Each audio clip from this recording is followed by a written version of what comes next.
నా జీవితంలో చాలా బాధాకరమైన రోజు ఈరోజు. 1969లో నేను గాంధీ భవన్లో కాలుపెట్టాను.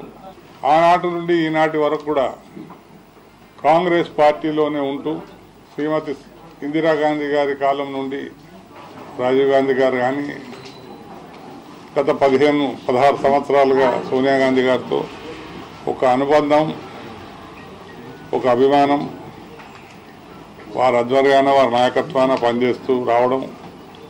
ప్రత్యేకంగా సోనియా గాంధీ గారు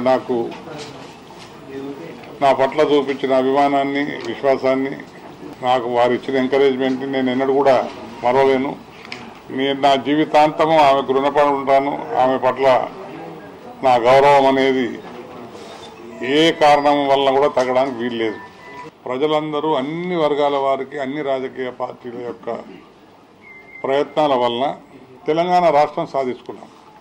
ఆ మూమెంట్ను లీడ్ చేసిన రికగ్నిషన్, ఘనత కానివ్వండి, నాయకత్వం వహించిన క్రెడిట్ ఖచ్చితంగా చంద్రశేఖరరావుకు వస్తుంది.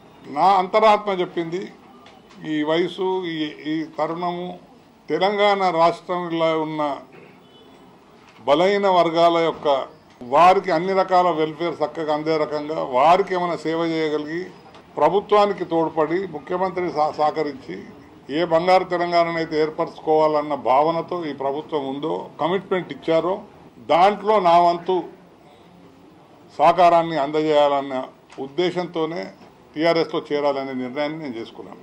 ఈ సన్నాసులందరూ ఆ తాగుబోతోడి పక్కన చేరి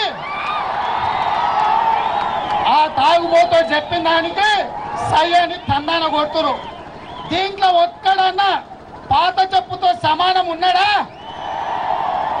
గిలాసులు మోసే సన్నాసులు, సోడా కలిపే బద్మాసులు ఈ రోజు రాష్ట్రంలో మంత్రులు ఉన్నారు.